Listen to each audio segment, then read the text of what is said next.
제12장. 그때 헤롯 왕이 손을 들어 교회 중에서 몇 사람을 헤아려 하여 요한의 형제 야고보를 칼로 죽이니, 유대인들이 이 일을 기뻐하는 것을 보고 베드로도 잡으려 할세. 때는 무교절 기간이라. 잡음에 옥에 가두어 군인 내식인 네페에게 맡겨지키고 유월절 후에 백성 앞에 끌어내고자 하더라. 이에 베드로는 옥에 갇혔고 교회는 그를 위하여 간절히 하나님께 기도하더라. 헤롯이 잡아내려고 하는 그 전날 밤에 베드로가 두 군인 틈에서 두 쇠사슬에 매어 누워 자는데 파수꾼들이 문 밖에서 옥을 지키더니 호련히 주의 사자가 나타나매 옥중에 광채가 빛나며 또 베드로의 옆구리를 쳐 깨워 이르되 급히 일어나라 하니 쇠사슬이 그 손에서 벗어지더라. 띠를 띠고 신을 신으라. 베드로가 그대로 하니 겉옷을 입고 따라오라. 베드로가 나와서 따라갈새 천사가 하는 것이 생시인 줄 알지 못하고 환상을 보는가 하니라. 이에 첫째와 둘째 파수를 지나 시내로 통한 쇠문에 이르니 문이 저절로 열리는지라. 나와서 한 거리를 지나매 천사가 곧 떠나더라. 이에 베드로가 정신이 들어 이르되 내가 이제야 참으로 주께서 그의 천사를 보내어 나를 헤롯의 손과 유대 백성의 모든 기대에서 벗어나게 하신 줄 알겠노라. 깨닫고 마가라 하는 요한의 어머니 마리아의 집에 가니 여러 사람이 거기에 모여 기도하고 있더라. 로마 시대 당시 이스라엘은 에돔 사람인 헤롯 왕이 다스리고 있었습니다. 그는 유대인들의 환심을 사기 위해 많은 노력을 했는데요. 이 헤롯은 유대인들이 기독교인을 싫어한다는 사실을 굉장히 잘 알고 있었기 때문에 교회에 속한 자들을 탄압하기 시작합니다. 헤롯이 붙잡아온 사람 중에는 예수님의 12제자 중에 한 사람이자 요한의 형인 이 야고보가 있었습니다. 당시 야고보는 베드로와 요한과 같이 초대교회를 대표하는 리더 중에 한 사람인데요.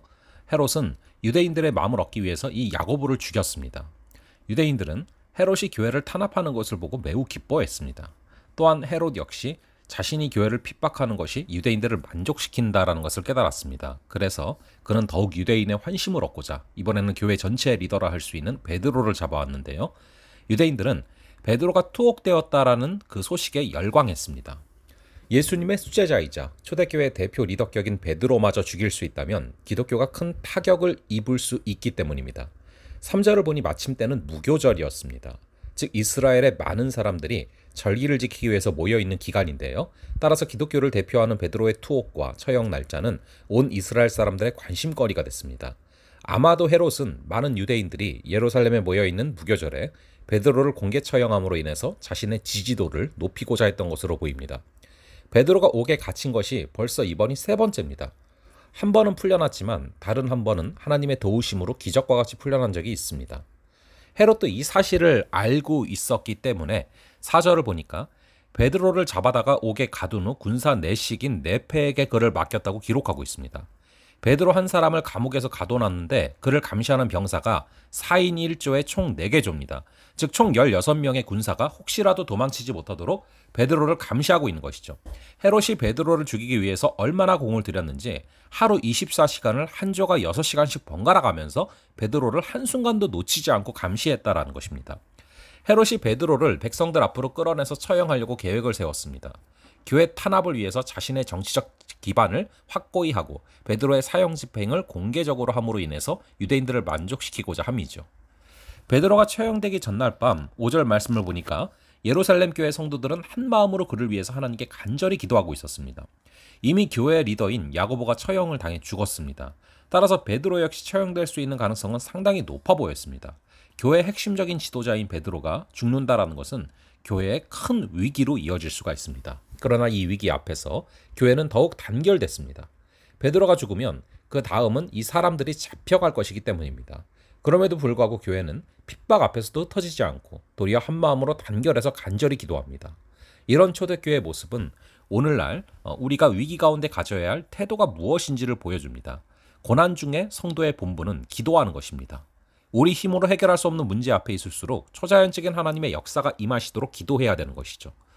사도행전을 기록한 누가는 교회가 기도했다라는 사실을 기록하므로 교회의 기도가 단순히 기도로 끝나는 것이 아니라 베드로를 감옥으로부터 구출하는 하나님의 기도 응답으로 나타남을 보여줍니다. 교회가 위기의 상황 가운데 한 마음으로 기도하는 것은 이처럼 하나님의 역사와 능력을 일으키는 가장 큰 원동력이 된다라는 것입니다. 드디어 누가는 성도들의 기도에 응답하신 하나님께서 어떻게 역사하셨는지를 자세하게 기록하고 있습니다. 헤롯이 어찌나 철통감시했는지 6절을 보니까 잘 때에도 베드로는 2명의 군사 틈에서, 그것도 2개의 쇠사슬에 묶여 잠을 자고 있습니다. 헤롯이 이번에는 반드시 베드로를 죽이겠다는 굳은 의지를 보였음을 확인할 수 있죠. 옥에 갇힌 베드로의 상황은 감히 탈출할 엄두를 낼 수 없는 상황인 것입니다.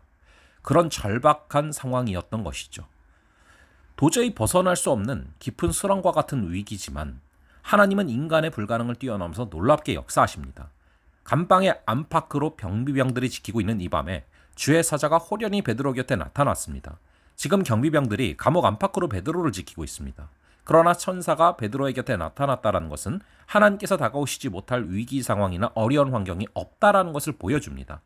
앞서 언급한 대로 주의 사자가 나타난 것은 예루살렘 교회 성도들의 기도에 대한 하나님의 응답이죠. 이 놀라운 기도의 응답으로 하나님께서는 베드로의 구출에 직접 초자연적으로 개입을 해주시는 것입니다. 천사가 나타나자 감방 안에 빛이 환하게 비치게 됩니다. 그리고 베드로의 옆구리를 찔러 깨우며 어서 일어나라라고 말을 합니다. 그러자 베드로의 손목에 매여있던 쇠사슬이 풀렸습니다. 아무리 헤롯이 베드로를 쇠사슬로 꽁꽁 묶어놓아도 하나님께서 역사하시면 다 풀린다라는 것이죠. 마찬가지로 우리가 어떠한 위기와 상황 가운데 꽁꽁 묶인 것 같은 느낌을 받을지라도 하나님께서 역사하시면 그 상황 가운데 풀려날 수가 있다라는 것입니다. 그래서 천사가 베드로에게 허리띠를 메고 신을 신어라 하고 베드로는 또 그렇게 합니다. 천사가 다시 겉옷도 입고 나를 따라 나와라 라고 말합니다. 베드로는 천사를 따라 감옥에서 나오면서도 도대체 천사가 하는 일인가 꿈인가 생신가 이걸 알 수가 없었고 환상 같았습니다. 그렇게 천사와 베드로는 첫 번째 경비병과 두 번째 경비병을 지나서 성으로 통하는 철문에 이르게 됩니다. 그 문이 저절로 열려서 그들은 바깥으로 나오게 되죠. 거리를 하나 지나자 갑자기 천사가 떠나갔습니다. 그제서야 베드로는 정신이 들어서 이제야 분명히 알겠다. 주께서 천사를 보내서 헤롯의 소나기와 유대 사람들의 모든 기대에서 나를 구해주셨다라고 말하고 있습니다. 오늘 이 놀라운 역사를 기록하며 누가는 마지막에 이 모든 기적이 어떻게 시작되었는지를 꼭 기록해두고 싶었습니다. 그래서 12절에 이렇게 기록하고 있죠. 깨닫고 마가라 하는 요한의 어머니 마리아의 집에 가니 여러 사람이 모여 기도하더라. 베드로가 감옥에 갇혀있던 그때부터 풀려나서 되돌아오는 순간까지도 교회는 쉬지 않고 끊임없이 베드로를 위해서 간절히 기도했던 것입니다.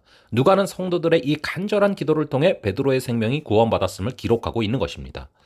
우리가 오늘도 하나님께서 예루살렘 교회 성도들의 간절한 중보기도를 들으셨다는 것을 기억하면서 또 하나님께서 기도의 응답으로 베드로의 생명을 구원하셨음을 기억하면서 또 기도가 생명을 살리는 능력이 있다라는 것을 기억하면서 우리가 고통 속에 놓인 상황 가운데 간절한 기도가 있기를 간절히 바랍니다. 잠시 기도하겠습니다. 아버지 하나님, 아무리 사단의 쇠사슬이 강할지라도 아무리 꽁꽁 묶여있는 것 같은 느낌을 받을지라도 기도 앞에서 무용지물임을 바라봅니다. 우리의 주변 가운데 어려움에 처한 사람이 있다면 아버지 그를 위한 간절한 기도를 하게 하여 주시고 내가 꽁꽁 묶여있는 상황이 있다면 주님께 기도함으로 말미암아 성령의 역사로 풀려나는 은혜를 허락하여 주시옵소서. 죄악에서도 상황에서도 풀려나게 하시고 오직 주의 은혜가 사슬돼서 나를 주께 묶는 그 역사만이 있게 하여 주시옵소서. 감사드리고 이 모든 말씀 우리 주 예수 그리스도의 이름으로 기도합니다. 아멘. 예, 그럼 또 다음번에 뵙도록 하겠습니다.